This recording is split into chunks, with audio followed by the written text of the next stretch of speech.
श्रीपादराजं शरणं प्रपद्ये. नमस्कार श्रोते हो.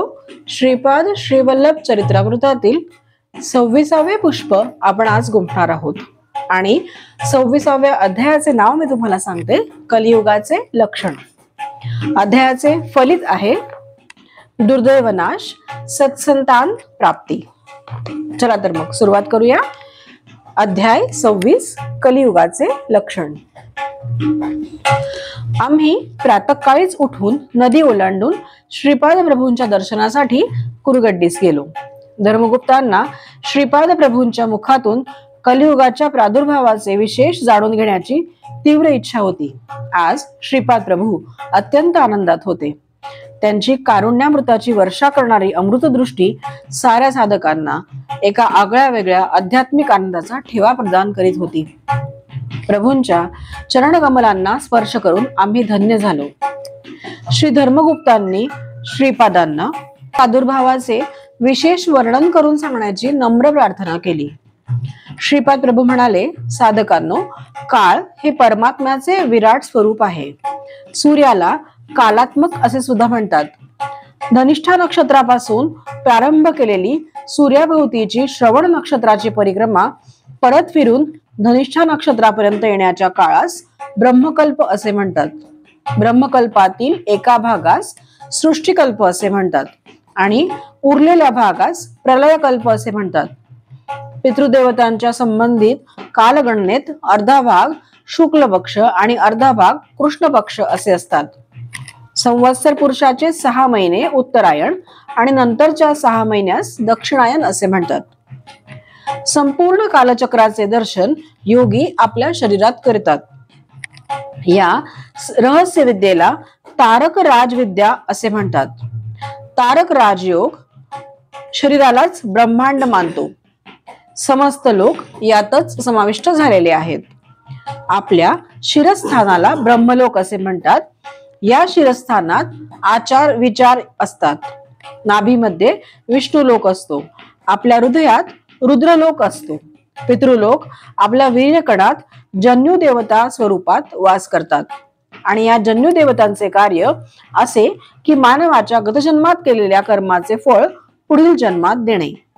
असे असले तरी गेल्या जन्माचे फळ एका क्रम पद्धतीने देण्यास काळाची अत्यंत आवश्यकता असते. कलियुगाचे लक्षण. पितृदेवता म्हणजे दिवंगत झालेले पूर्वज नव्हे. स्वर्गवासी झालेल्या आपल्या माता पिता आजी आजोबा यांच्या नावाने आपण केलेल्या श्राद्ध पक्षाचे फळ स्वीकारून त्यांना उत्तम गती प्राप्त करून देणारे जन्यू देवताच असतात. या जन्यू देवतांना जन्म नसतो. योगीजन आपल्या शरीरातच सृष्टीतील 6 ऋतूंचे दर्शन करतात. एका वर्षात 12 पौर्णिमा आणि 12 अमावस्या असतात. हे 24 पर्वच गायत्रीचे चतुर्विंशती छंद असतात. कालस्वरूपी श्री विष्णू भगवानांना काही लोक संवत्सर पुरुष मानून त्यांची उपासना करतात. या विद्येला द्वादशाक्षरी विद्या असे म्हणतात. प्रत्येक महिन्याचे एक अक्षर, याप्रमाणे 12 महिन्यांची 12 अक्षरे मिळून यांचा एक मंत्र तयार होतो. नद्यांना भयंकर पूर येऊन मनुष्य, पशु, संपत्ती यांची अपार हानी होणे, भूमीचे प्रकंपन होणे म्हणजे भूकंप होणे, सूर्य चंद्राची गती बदलणे, दिवसा अंधार पडून सूर्य न दिसणे, आकाशात धूमकेतू तारा दिसणे, ही सारी कलियुगाची लक्षणे आहेत. द्वापार युगाच्या शेवटच्या काळात पश्चिमी समुद्रावरील एका द्वीपावर कलियुगाचा अधिपती असलेल्या कलिपुरुषाने घोर तपस्या केली होती.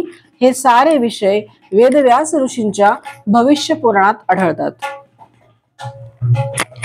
म्लेंछ जातीचा आविर्भाव.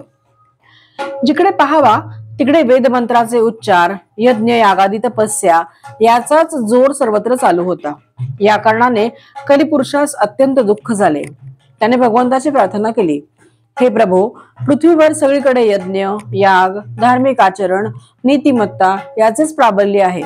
अशा परिस्थितीत मी माझ्या कलियुगाचा प्रभाव लोकांमध्ये कसा पसरवू? आपल्या आज्ञेप्रमाणे मी माझ्या योगधर्मास सगळीकडे व्यापून टाकावे, परंतु सद्य परिस्थितीत ते मला अशक्यच वाटत आहे. कलियुगाचे हे वक्तव्य ऐकून जगतप्रभूंनी कलियुगास पश्चिमी समुद्रातील एक द्वीप दाखविले. म्लेंच जातीचा मूल पुरुष आदम आणि स्त्री हव्याहती या दोघांना जगतप्रभूंनी कलियुगास दाखवले. त्या स्त्री पुरुषास विहार करण्यासाठी अत्यंत रमणीय उद्यान निर्माण केले. वास्तविक पाहता ते स्त्री पुरुष भाऊ बहीण होते, परंतु कलियुगाने सर्परूपाने त्यांच्या शरीरात प्रवेश करून त्यांच्यात कामवासनेचे बीज पेरले. त्यांना अधर्मी संतान उत्पन्न करण्यास प्रेरित केले. ते दोघे अशा प्रकारे पतित झाल्यावर त्यांच्यातील दिव्य शक्ती अदृश्य झाली.